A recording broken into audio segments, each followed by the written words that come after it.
What is going on YouTube? This is Chimpact and I have another 5th gen standard battle for you guys, and as you can see from this team, it's kind of UU, kind of OU, but it's still a pretty good standard team. And he's using a pretty standard team as well, and this battle is against QuickBobHero, so if you guys like the way he plays or something, you can go check him out. His link will be in the description. And right here I decided to lead out with Rotom because usually the 3 Pokemon that I lead out with is either Jirachi, Celebi, or Rotom. I usually only lead out with Celebi against other Rotom, but since he has a Blissey on his team, I might want to trick it or Volt Switch it with my own Rotom, and knowing that he has 2 Steel types on his team, I decided Jirachi and Celebi weren't the best leads because they could just easily switch out to them and they would have the matchup advantage. So I do decide to lead out with my Rotom, and he also decides to lead out with his Rotom, so it's a pretty standard match so far. But he is Scarfed and I am Specs, so he's going to go for the Volt Switch, and I see the damage going down, down, down, so I think it's a Specs Rotom as well, but he gets the crit, so I can tell that it is a Choice Scarf Rotom because of the crit. So I go for the Hydro Pump, and that does a good chunk of damage to his Blissey, but unfortunately I am going to be locked into Hydro Pump, so I'm going to switch out, go into my Xatu, and I bounce the Toxic back, and I switch it out to Xatu because most Blissey, or some Blissey, like to carry Stealth Rock, and I really don't like having Stealth Rock on my team, and Xatu handles Blissey pretty well. So right here I'm going to go for the Reflect as he brings out his Scizor, because he might have brought out either his Scizor or his Thundurus. So I decided that if he didn't want to switch out with his Blissey, he would either go for the Seismic Toss, so Thunder Wave would be kind of useless, so I do go for the Thunder Wave right here as he goes for a Brick Break. And now he's going to switch out, knowing that I can just set up Reflects for days because he's not going to be able to do damage with Bullet Punch. So I just decided to go for another Reflect as he goes for a Volt Switch on my Celebi, and that's not going to be doing a whole lot of damage because I am max HP and a good amount of special defense EVs. So now he's going to switch out, go into his Infernape, and I'm going to switch out, go into my Gyarados, who handles Infernape pretty well. And he goes for Overheat and misses. Doesn't really matter that much because I do resist it and have a good amount of HP EVs to take it. So he's going to go for the U-turn. That doesn't do a whole lot because I did get the Intimidate off and I do have Reflect. So he's going to switch out, go into his Skarmory, and I don't have Taunt on this Gyarados because I do have Substitute. And with Xatu's Thunder Wave and Jirachi's Body Slam Parahacks, I can get up a lot of substitutes and hope for the Parahacks. So even though that's kind of gay, I kind of want to use that strategy with this team. So he's going to Whirlwind me out, or Whirlwind attempt to phase me out, but I do have the Magic Mirror, so he is going to Whirlwind himself out, so that's pretty good. So now I'm going to switch out, go into my Cacturn just to set up some spikes and scare him off with a Focus Punch, but he decides to stay in, and he's going to go for another Seismic Toss, and surprisingly he's faster, which is kind of a good thing because now I'm able to get up a Substitute other than him, without him breaking it before I get it off. So now I'm going to go for a Focus Punch, knowing I can do a good amount of damage because it's going to do a little more than Waterfall, because Focus Punch is a little stronger and my Cacturn does have a bit higher attack than my Gyarados because my Gyarados is bulky. And so I do go for a Focus Punch, and right here I make a pretty bad play. I decided that he was going to go for the Whirlwind, so I decided to stay in, and he sets up a Stealth Rock, and I could have switched out to Xatu and got Stealth Rock up on my side of the field, and could have dampened his team because he has the Rotom, which doesn't have solid recovery, and his Thundurus. So that would have been really good for me if I got my Stealth Rocks up, or Magic Mirror the Stealth Rocks to his side. So I go for the Focus Punch and I get a crit, which is really good, but he has the Sturdy, so he is able to take that. So I'm going to go for another Focus Punch, knowing it can finish it off because it did about 30% without the crit. So if it's super effective and he goes to the Roost, then I'm going to be able to take it out. So he is going to go out to his Scizor and he's going to go for a Roost.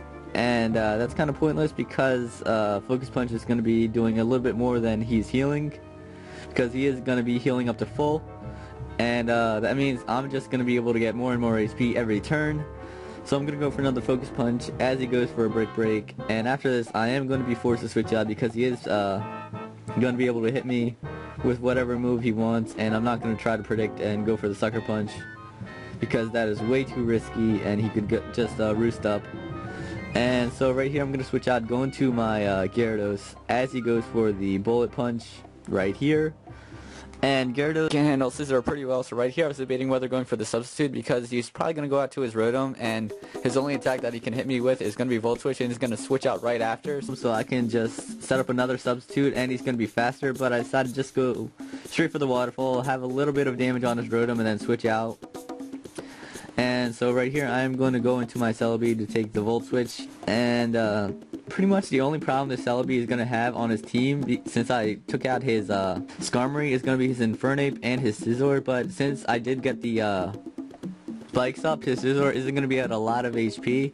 So right here I predict him to go for the U-turn, thinking that I might switch out into my Gyarados, and so I go out into my Jirachi instead of my Gyarados, knowing that he wouldn't go for the Overheat. So he's going to U-turn out to his Thundurus and goes for a Thunderbolt, but that's not going to be doing a whole lot of damage because I am specially defensive bulky. So I do get the paralysis off with my Jirachi, which is really good. And now he's going to go for another Thunderbolt as I go for a Wish, trying to get it back up to full HP. Might get some Iron Head Flinch hacks on him. So right here I'm going to go for the Icy Wind.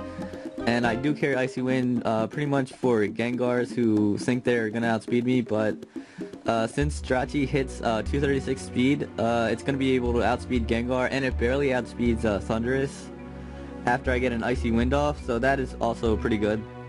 So I know I can live in Overheat, and I decided to stay in and go for another Wish so I can get up, so I can switch in my Gyarados and get him up to full HP.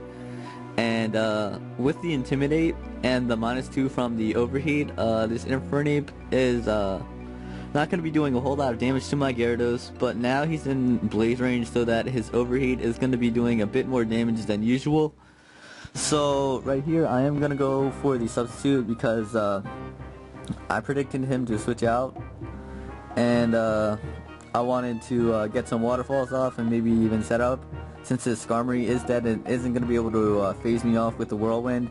So he is going to switch out into his Blissey, and I go for the Dragon Dance on the switch, and now a Waterfall is going to be able to 2-hit KO, and that's pretty good for me because Blissey is kind of a problem to my Celebi as well, but at the same time it's not that big of a threat because I can 2-hit KO with a +6 Giga Drain.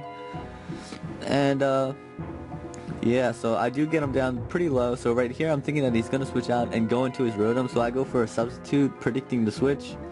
But he goes for another Seismic Toss, which is no big deal because that's only a little bit more HP that I'm taking. But that is going to be a little crucial later on in the game. So I am going to go for another Waterfall, and that is definitely going to be able to take it out because I am at +1. And I'm at a reasonable amount of HP, but since he does have the Stealth Rocks up, I'm not going to be at that high of HP the next time I switch in. So he's going to go for a Trick, and there's really no point in having Jirachi because he is paralyzed, and at that low amount of HP I could get another paralysis off if I wasn't paralyzed, but because I am paralyzed it is pretty much pointless. So I see he Volt Switched out into his Infernape, so I completely forgot about Mach Punch. I should have went for a Spikes so that his Scizor would be fainted the very next time he switches in, but that was a bad move on my part. I went for the Sucker Punch. And now he is going to go out to his Scizor, and I thought that this was a Sword Stance, Bullet Punch, or Sword Stance and 3-attack Scizor, because if you have Brick Break on a Scizor, then that means you usually don't have Roost. You usually have Bug Bite, Bullet Punch, and Brick Break. But he does have the Roost over the Bug Bite, which is kind of unusual because Bug Bite is his strongest attack. But it's no big deal because I still have the Intimidated Gyarados waiting for him, who resists both his attacks. So I am going to go for the Focus Punch, and if he did try to finish me off, then he would only be at +2, but now he's at +4. And I'm going to go for another Focus Punch because there's really no point in me trying to predict and go for a Sucker Punch because first of all, it wouldn't do a whole lot of damage, and second of all, he could go for another Roost, and that would mean my Cacturne would have died for nothing. So right here, I'm going to go out into my Gyarados, and because I did go for that substitute, I'm not going to be able to take 2 Bullet Punches from him, which doesn't really matter that much, but I could have had some extra damage with this Gyarados. So he is going to go for another Bullet Punch, and that is definitely going to be able to take me out. But since I did get the Intimidate off, he's only at +3, meaning my Xatu can take a Bullet Punch, but he opts to go for the Roost. So I'm definitely going to be able to outspeed him because he didn't go for the priority Bullet Punch. And right here he's going to go out to his Rotom and Volt Switch. I decided to lead in my Xatu as Death Fodder because the only thing I could really do was try to Thunder Wave his Rotom Wash, and that wasn't going to be that effective because he is going to be able to outspeed me. So I go for the Hydro Pump with my Rotom because I didn't want him to rig the switch and go for the HP Ice if I went for the Volt Switch. But I missed, which kind of sucks. So right here, because I am specially defensive bulky and I don't see him having Life Orb, I am going to just go for the Recover. And I can take that HP Ice really well. So right here, I'm going to go for the Giga Drain, see how much damage I heal from him. And I go up to about 300, which kind of sucks. So now I see that he has the Citrus Berry, so that was kind of an unusual item on Thunders because they usually only run Leftovers or Life Orb. So right here I'm just going to go for the Recover, and I'm really fortunate that he did trick off his Scarf to my Jirachi because he could just switch it in and get off the trick. So I would be locked into Giga Drain, and he could potentially take me out with Nasty Plot boosted Hidden Power Ice. So right here I do go for the Hidden Power Ice as he does go for the Nasty Plot, and I do get a crit, but it doesn't really matter because I would be able to outspeed him because he is paralyzed the very next turn. So that is going to be a good game, QuickBobHero. I hope you guys enjoyed the battle. I'm just going to go for the Giga Drain and finish him off. And this was a very long battle. It was about 60 turns, but it was a very close 1-0 battle that I won. And I hope you guys enjoyed the battle. Please give it a like if you did enjoy it. And I'm sorry for the no layout. I really just wanted to get you guys a battle, and it would have taken me another day or so to get a layout up on this battle. So that's why it doesn't have a layout. So anyway, guys, I hope you guys have a great day, and I'm out. Peace.